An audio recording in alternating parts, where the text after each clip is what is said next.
नमस्कार, आदाब. न्यू विदर्भ स्वदेशी न्यूजमध्ये आपले सर्वांचे स्वागत. मुख्य संपादक अमीन खान यांची रिपोर्ट. आज दिनांक 14 ऑगस्ट 2026 रोजी लोकमाता अहिल्यादेवी होळकर पुण्यतिथीनिमित्त गुणवंत विद्यार्थी व सामाजिक कार्यकर्त्यांचा सत्कार. लोकमाता पुण्यश्लोक अहिल्यादेवी होळकर यांच्या 231व्या पुण्यतिथीनिमित्त ग्राम लाडनापूर येथील हनुमान मंदिरात गुणवंत विद्यार्थी तसेच सामाजिक कार्यात उल्लेखनीय योगदान देणाऱ्या महिलांचा सत्कार सोहळा उत्साहात पार पडला. कार्यक्रमाच्या प्रारंभी उपस्थित मान्यवरांच्या हस्ते पुण्यश्लोक अहिल्यादेवी होळकर यांच्या प्रतिमेचे विधिवत पूजन करून अभिवादन करण्यात आले. त्यानंतर गावातील गुणवंत विद्यार्थी निलेश दातीर, प्रिया चावरे, मयुरी बोदडे, श्रुती चिकटे व नाना बोदळे यांचा मान्यवरांच्या हस्ते सत्कार करण्यात आला. यावेळी कार्यक्रमाच्या अध्यक्षस्थानी सामाजिक कार्यकर्ते मनोहर खाळपे होते.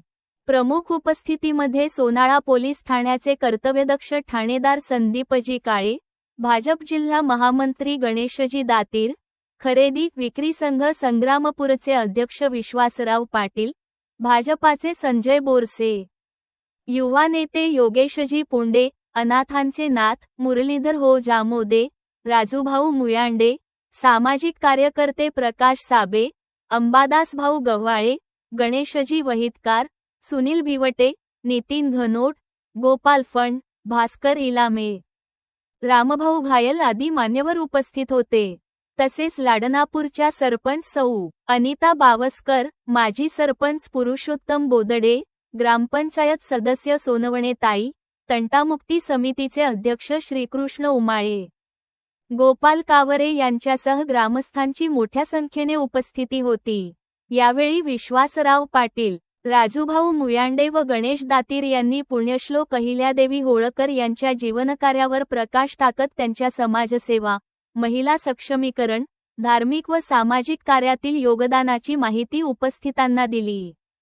अहिल्यादेवींचे कार्य आजच्या पिढीसाठी प्रेरणादायी असून त्यांच्या विचारांचा आदर्श घेण्याचे आवाहन यावेळी करण्यात आले. कार्यक्रमाचे उत्कृष्ट सूत्रसंचालन व आयोजन संतोष चिकटे व मित्रमंडळींनी केले. कार्यक्रमाच्या यशस्वीतेसाठी संदीप अगळते, विठ्ठल अघडते, राजूभाऊ बोदडे, रामदासजी आघडते, शालिग्राम बोदडे, रामभाऊ बोदडे, विशाल बोदडे व प्रमोद रायपुरे यांनी परिश्रम घेतले. गुणवंत विद्यार्थ्यांचा तसेच सामाजिक कार्यात योगदान देणाऱ्या महिलांचा गौरव करून अहिल्यादेवी होळकर यांच्या विचारांना उजाळा देणारा हा कार्यक्रम ग्रामस्थांसाठी प्रेरणादायी ठरला. तिला मनाई केली की आताच मला दुःख झालं, माझा पुत्र गेला आणि तू जर गेली तर ह्या राज्याचा कारभार कोण करेल. त्या विनंतीला मान देत मल्हारराव होळकरांच्या आज्ञा म्हणत स्वतः अहिल्यादेवी सती गेल्या नाही आणि त्यांनी त्या काळामध्ये ज्या जुन्या रीतिरूढी परंपरा होत्या त्यांनी ज्या वाईट परंपरा होत्या त्या मोडून काढल्या आणि खरोखर पुरुष प्रधान संस्कृतीमध्ये त्या काळामध्ये अहिल्यादेवी होळकरांनी 28 वर्ष राज्य करणं आणि तो सुद्धा राज्यकारभार आजच्या राज्यकर्त्यांसाठी आणि समाजासाठी आदर्शाचा राज्यकारभार आहे. अहिल्यादेवी होळकरांच्या न्याय प्रिय ज्या राणी होत्या त्यांच्या राज्यकारभारामध्ये आरोपी आणि फिर्यादी हे दोन्ही सुद्धा येत असत आणि त्या दोघांना सुद्धा त्यांचा न्याय मान्य असे.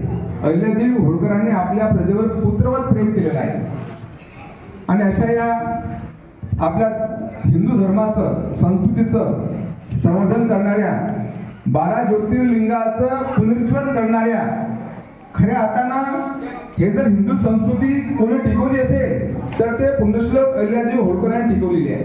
मी तर असं म्हणेन की राजे छत्रपती शिवाजी महाराजांचं राज्य हे पुरुषांमध्ये आपण आदर्श राज्य मानतो, त्याचप्रमाणे महिलांमध्ये जर कोणी आदर्श राज्य केलं असेल तर त्या व्यक्तीचं नाव म्हणजे त्या राणीचं नाव म्हणजे पुण्यश्लोक अहिल्यादेवी होळकर आहे. बंधूंनो,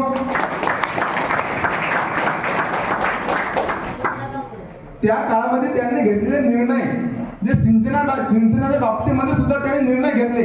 शेतकऱ्यांचा आर्थिक आधार त्या झाल्या.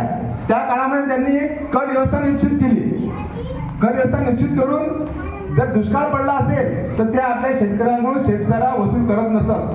त्यानंतर त्यांना सिंचनाच्या सोयी उपलब्ध करून दिल्या. आज जो 7/12 आहे, आपण या 7/12चं नाव घेतो, तर त्या काळामध्ये अहिल्यादेवींनी 12 फळझाडं ते शेतकऱ्यांना देत. त्यापैकी 7 फळझाडं तो स्वतः शेतकरी ठेवत असे आणि 5 फळझाडांचं उत्पन्न तो सरकार दरबारी जमा करत असे. तेव्हापासून या 7/12 या शब्दाचा उगम झालेला आहे. आणि या हिंदुस्थानच्या इतिहासामध्ये जर सर्वप्रथम महिलांची फौज कोणी निर्माण केली असेल तर ते म्हणजे अहिल्यादेवी होळकरांनी केलेली आहे. महिलांना फक्त चूल आणि मूल एवढंच न करता त्यांनी महिला सैनिक तयार केल्या. त्यांना शस्त्र कसे चालवावी, भाला कसा फेकावा या सर्व विद्येमध्ये पारंगत केलं. आणि ज्या वेळेस राघोबा दादा त्यांच्यावर स्वारी करण्यास निघाले होते त्यावेळेस इतिहासातील पहिली महिलांची फौज स्वतः अहिल्यादेवी भाला चालवत, तलवार चालवत, घोडेस्वारी करत आणि या महिलांच्या या सर्व फळीचं नेतृत्व पुण्यश्लोक लोकमाता अहिल्यादेवी होळकरांनी केलं होतं. त्याही नंतर एक आदर्श राज्य कारभार कसा असतो,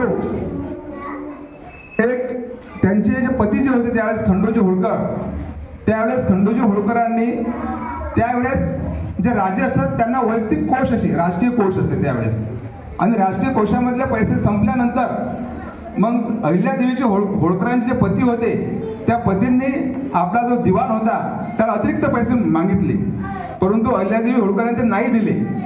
आणि त्यावेळेस जो दिवाण होता त्या दिवाणाला आपले पती खंडूराव होळकर यांनी जबरदस्ती पैसे त्यांनी घेतले त्यांच्याजवळून. पण जेव्हा अहिल्यादेवी होळकरांना ही गोष्ट समजली त्यांनी आपल्या पतीला स्पष्ट शब्दात सांगितले की हा जो पैसा आहे हा लोकांचा पैसा आहे, हा मी तुम्हाला यापैकी 1 पैसा सुद्धा देणार नाही. आणि त्यांच्या जवळून 25 मोहरा सक्तीने वसूल केल्या. पण राज्यकारभार कसा करायचा असतो, राज्यकारभारामध्ये नातेगोती सांभाळायची नसतात तर नीती सांभाळायची असते, एक न्याय सांभाळायचा असतो. हे आदर्श त्यावेळेस अहिल्यादेवी होळकरांनी घालून दिले. काळाच्या ओघात आज 300 वर्षापूर्वीची गोष्ट आहे. काळाच्या ओघामध्ये अनेक सम्राट आले, राजे आले, खूप मोठमोठे राज्य निर्माण झाली, परंतु काळाच्या ओघात ते नष्ट सुद्धा झाले. होळकरांचं साम्राज्य सुद्धा नष्ट झालं, परंतु 300 वर्षानंतर सुद्धा अहिल्यादेवी होळकरांनी केलेली लोकोपयोगी कामे आज सुद्धा संबंध हिंदुस्थानमध्ये आपल्याला दिसतात. तुम्ही कोणत्याही तीर्थक्षेत्रात जा, उज्जैन असेल, काशी असेल, विश्वेश्वर असेल, सोमनाथ असेल, उज्जैन असेल, त्यानंतर बद्रीनाथ असेल, केदारनाथ असेल, प्रत्येक ठिकाणी या भारतामधून त्या काळामध्ये स्वतःच्या खर्चातून 5000 मंदिरे बांधण्याचा जर विक्रम कोण केला असेल तर पुण्यश्लोक अहिल्यादेवी होळकरांनी केला.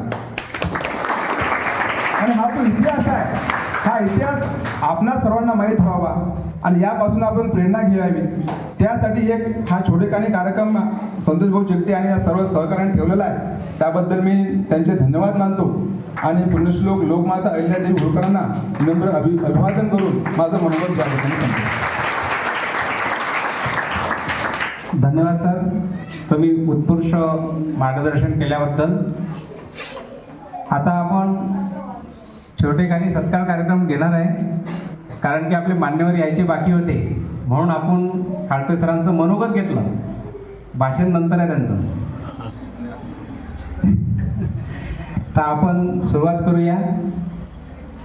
आज आपल्या कार्यक्रमासाठी आलेले आपले लोकप्रिय ठाणेदार साहेब यांचा सत्कार हे वैभव दातीर, दादाराव बोदडे आणि आपले उमाडी करतील अशी मी त्यांना विनंती करतो. या लवकर.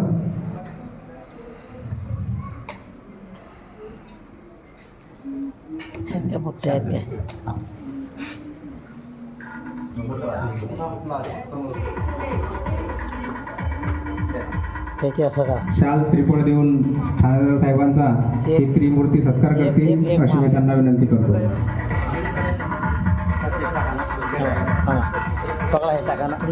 मनोरभोई त्रिमूर्ती आहेत.